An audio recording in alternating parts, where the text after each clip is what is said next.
Hello and a very good morning and welcome to this morning show team of with Revsportz. I'm Subhain Chakravarti joined by Bharat Ramaraj. Plenty to discuss. I'm wearing red, but those who wore red last evening were not happy. Their fans were not happy. I'm talking about Punjab Kings, and of course, there was this huge Champions League semi-final between Manchester City and Real Madrid, where Man City defeated Real 4-0 in the second leg and 5-1 in the aggregate. So we'll discuss both the things. But Bharat, Delhi Capitals, we were discussing about हम तो डूबेंगे सनम तुम्हें भी लेके डूबेंगे and they did exactly that to Punjab Kings. Thoughts on the match? Yeah, I feel Delhi Capitals should somehow loan this Dharamsala like it around. Actually, suits them a lot more than Arun Jaitley Stadium at Delhi because you saw with Riley Rossov as well. He was nicely playing his shots. Someone who really likes to play on the up and to the line. I don't think even say similar with Queen Salt, he gets a chance to play on this in these conditions. You expect him to if he gets a chance to play for 10, 15 overs, you expect him to get big runs. So we have this kind of batters who play to the line. So Delhi Capitals were always going to be quite dangerous on this in these conditions, and it also had a little more grass, little more nip. Though they made the mistakes in the field, but the kind of ballers Delhi Capitals had, Nortje, Khalil, even Kuldeep Yadav was going to get Hmm. bounce more spin out of this track. So Yeah, that was a they great perhaps had a well. slightly better side, but it was a match full of mistakes. You know, drop chances, run out chances missed. That Shikhar, the one doing that mistake of asking Harpreet Barar to call the last over. Hmm. Livingstone playing really well, but when it was really needed from him, he tried to overhit that full toss that should have actually gone for a six. So Right. it was a game where both teams seemed like you win, you win. Finally, Punjab Kings decided we won't win. Yeah, Punjab it was a Kings. hammer This blow is for hammer. right, and then it looks like their playoff dreams are all but over.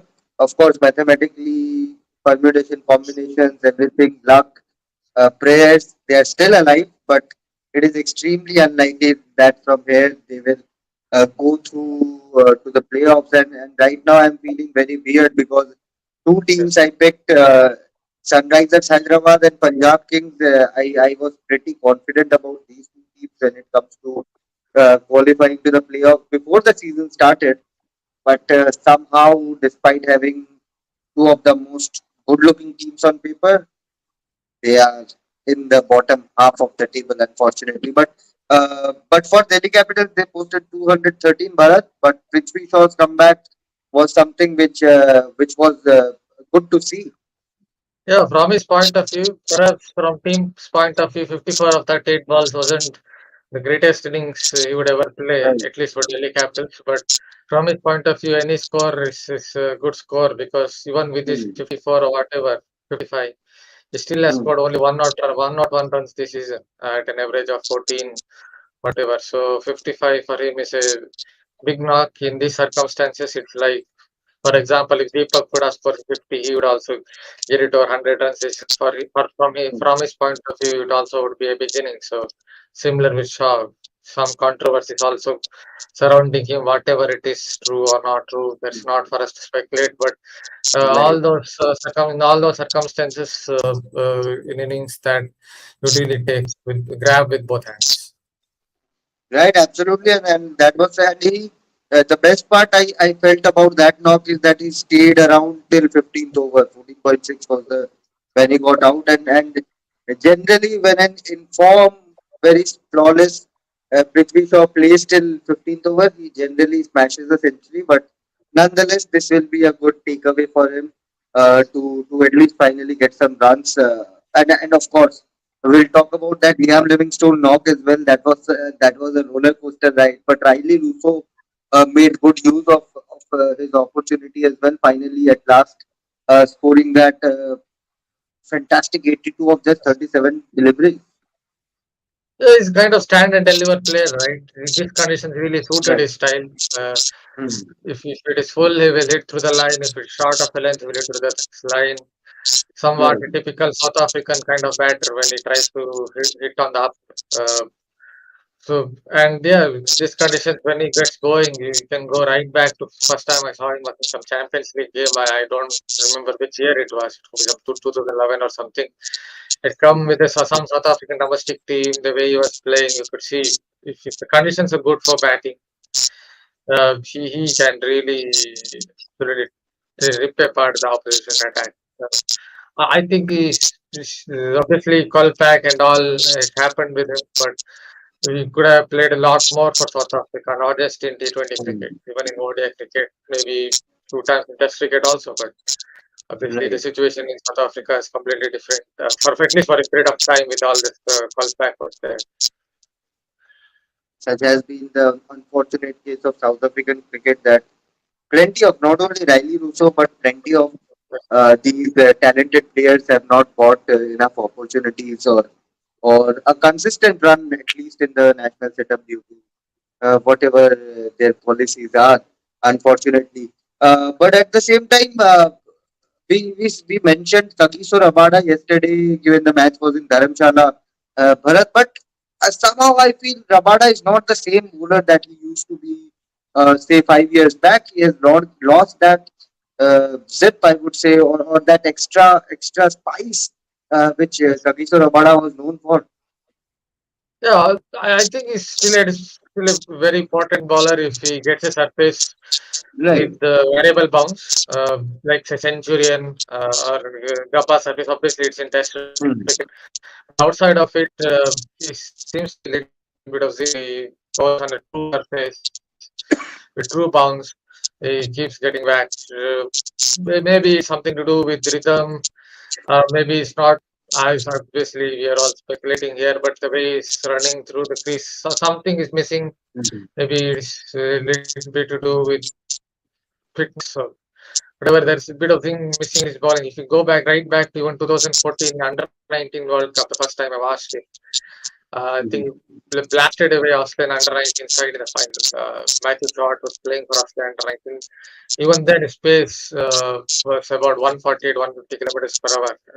Mhm. With that speed pace, even in 2016 when he took out Dhoni with that short ball in a ODI series, or 2018 right down to 2017-18, until I guess till the 2019 World Cup, his peak pace used to be around 148, 149. It's slightly come down. Mhm. So somewhere it feels as if the batteries his peak pace, 142 or on those lines. Batters are Right.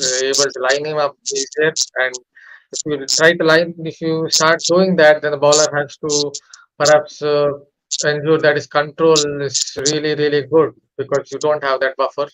He most Mhm. likely doesn't have that control. It's like similar to Jofra Archer. Occasionally, he touched 151 in this IPL, but a lot of times he was around 141, 142 at that pace. His short ball was not really working as well as it used to. Mhm. Even uh, Taide was pulling him for a six. So, Right. with due respect, Taide, but whatever it is, newbie pulling him for a six would really have hurt him. In similar ways, I think Rabada has lost a little bit of zing in his bowling. Mm. Yeah, and that's pretty surprising. Hopefully, at least in red ball cricket, I want Kagisa Rabada to continue for long because his numbers are incredible. Yeah, I think it takes a lot of still takes a lot of wickets on tracks with variable bounce. Even in Right. Australia, it took a lot of wickets at Gabba, but not too sure if any it was affected MCG or the last test at SCG Mm. didn't look that effective. Though it took a few lower order wickets, it didn't look that effective. But on tracks with variable bounce like Century and Gabba, absolutely because of his height, because of his ability to get bounce, would always be real threat. Mm. Hopefully, Rabada bounces back pretty strong because he's at least for me is one of my favorite bowlers from this generation. Exactly when he came in, when he burst into the scene, he was something very different from what uh, I saw in the past. But chasing 214, Bharat, Punjab Kings lost Shikhar Dhawan for a duck, then a maiden over. But can you explain to our viewers the Atharva Tydenov? He got retired out. But at the same time, if someone doesn't has not watched the match and he just takes a look at the scoreboard, he will say, okay, 55 or 42, it's a decentish knock. But if you scroll through the social media, everyone is hammering Atharva and the poor bloke. Can you explain that talk? What happened there? Of course, he was getting occasional boundaries here and there, but he really got stuck out there. It is kind of a roller coaster knock, right, from him. Yeah. He was hit on the head once by Norkia short ball, played a few shots. Hmm. Perhaps it took a little bit of time for him to get adjusted to the conditions as well, because that track, Dharamsala, had, in terms of true bounce, had a lot of bounce, a lot more Hmm. bounce than any other track we have seen in IPL 2023. So, kind of roller coaster knock. He played some decent shots, one across the line of Norke, if I'm not mistaken. Couple of shots here and there, one steer here, one slog across the line, but that's how it ended up as. And what about that Liam Livingstone knock? Almost took Punjab Kings home.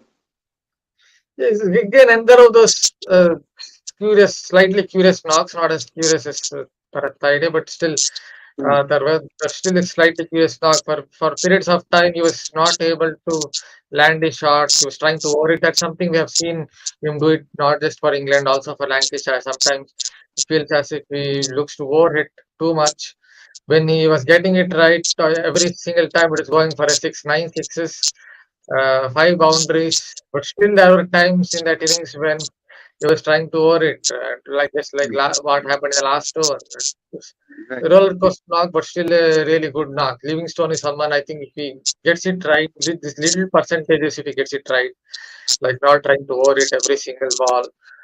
For Hmm. example, even the game against CSK was charging down the deck to Deshpande, short ball was very high. From there, it was even we Richards perhaps wouldn't have been able to land a six from there. So Livingston still tried to hit, still tried to pull hook him and got out. So this little percentages if he works on, not just in T20 leagues, more than T20 leagues for England, he might do something special because good fielder can also bowl few overs and with his power hitting, he's someone who can do something very special in a World Cup. But yeah, this little percentages always seem to go against him.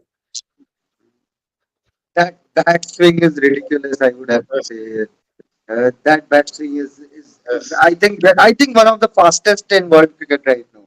yes. But if he just works on those little percentages, thinking that every ball should go for a six on those lines, Yeah, I think he can do even better than what he's doing currently. At least right. in this country. Mm. Let's see how he makes his comeback into the England team. The IPL comeback has been decent. He has missed a lot of cricket due to injuries. So let's see how what the next coming months holds up for Liam Livingstone. But today's match, Sunrisers Hyderabad versus RCB, Sunrisers will be taking a bit of motivation from what Delhi Capitals did and try to spoil RCB's party. Bharat, local boy, Bengaluru, thoughts on the match? RCB is another of those sides like PBKs. They might bowl out the opponent for 59 in one match. Next couple of matches they might lose. So we don't know which RCB Right. is going to come today, but I feel it they look slightly better than in terms of if I compare with PBKs, they look slightly better unit in terms of consistency this season. I'm just Mm. talking about consistency. So this big match they just might come out on top, but as you said, uh, SRH also have something like they can take motivation from TCA if you win this because they have good players. They certainly have good players. The Mm. collective side, to collectively if they click, they can still defeat anyone. But obviously they have to collectively click and uh, because when you are basically out of the tournament, it could also mean SRH. Some of the players might not perform at their best. But Delhi Capitals had a pretty roller coaster game, some bluff chances and all. So might see that as well with SRH. So interesting match, but I feel RCB might just come out on top in this big one. Are you happy with how Virat Kohli has been batting, scoring a lot of runs, but that strike rate has again sparked plenty of debate? Yes, spin bowling has been an issue for him, right? For a while at least. Right. Uh, there doesn't seem to be any issue when he faces fast bowling. He just we saw when he swatted even Mark Wood, one of the best Mm, hit the deck fast bowlers going around. We can do that too. You might say it was a Chinnaswamy track, but still he swatted him like a fly across the line. So fast bowling is not an issue for him, but teams are now bringing more and more spinners at him as the tournament has gone on, and that is a kind of struggle for him. Just to find ways. Don't know because see, the T20 game as you know, is going at a fast pace. The players are playing different kinds of shots. Those were slightly mm, more orthodox batters was kind of left behind. Just look at say someone like Joe Root. He was a very very decent player in 2018. But after that, England produced all these hitters. He's just played 5 6 games, T20 games, maybe at most 10 games in the last 5 years. His game has mm, kind of left him behind. So if he has to again make a comeback, he has to really play a lot more games. So similar with Kohli, very much it is depends on his batting depends on edicts of edicts of batsmanship. That's what I would say. So from there he expands his game against spin bowling. Kind of spinners that are coming through like Varun Chakravarti, obviously Rashid mm. Khan are there. It's not orthodox spinners, as you know, the ball quicker through that. So it's sort of somewhere finding it really difficult to uh, line them up. But one thing for sure, all the RCB fans will have their fingers crossed when Kohli takes the field today, and of course, all eyes, of course, stay with Virat Kohli, all the cameras, all the eyes whenever he's on the field. So let's hope for a good match today. Quickly switching to football Champions League. It was a battering, I would say. Real Madrid. I don't think in semi-final Champions League semi-final I have seen Real Madrid get dominated like how Manchester City did yesterday 4-0 at the Etihad. Manchester City versus Inter Milan will be the final June 10 in Istanbul, and it's going to be a crackerjack of a match. But Real Madrid were humiliated yesterday. In the first half, it was 75-25% possession. It was a master class by Pep Guardiola, and City are now 3 matches away, 3 finals away from completing the historic treble. And let's see what happens there.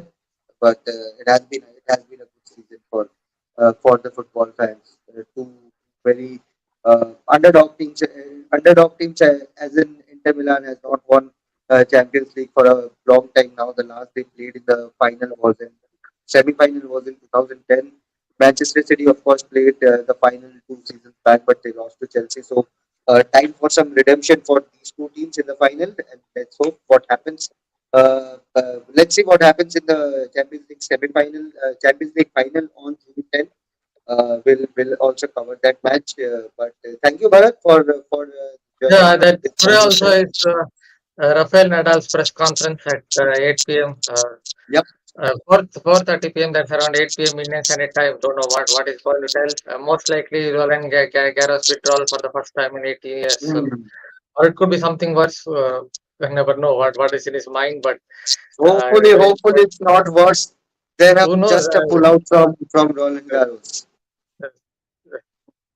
uh, but the journalist's mind, I don't know what is in his mind. So I was wondering, but yeah, Yeah, but you just mentioned never around know. 8 But p.m. you never know. Such injuries at such age is very hard. Indian Standard It's Time, very 8 hard. p.m. Indian Standard Time, I think, around that. Expect something from Bharat if there's a big announcement from Rafael Nadal. He will surely Written one, it's tribute. a If very big if it's a announcement. retirement, if it's a retirement, I'll go into shock. Bharat will take the writing part, but I will stay in shock for a couple of days. Then after that, we'll reevaluate the career of Rafael Nadal. But hopefully, we are just speculating that right now. We don't know whether he is retiring or it's just a pull out I from think it's Roland. most likely bet is withdrawal, but the journalist Yeah, mind because the you press never know. conference usually never know what I've is in seen his mind. crazy. I've seen crazier things, so you never know. But fingers crossed, nothing of that magnitude will happen tonight. And it's just a simple withdrawal citing all the injuries and whatever the concern is right now with Rafael Nadal. But we'll cover that. We'll keep a close eye on that press conference as well. But Bharat, thank you so much for joining. It was a fun chat as always. We'll be back again tomorrow to see whether Sunrisers Hyderabad repeat what Delhi Capitals did to Punjab Kings yesterday, and SRH will versus RCB will be a good one. So keep following the sports for everything, every updates related to all sports that is going around in the sporting world, and keep sharing our stuff also because everyone is working hard here. And thank you so much. Have a great day ahead. And Revsportz is your one-stop destination. Thank you.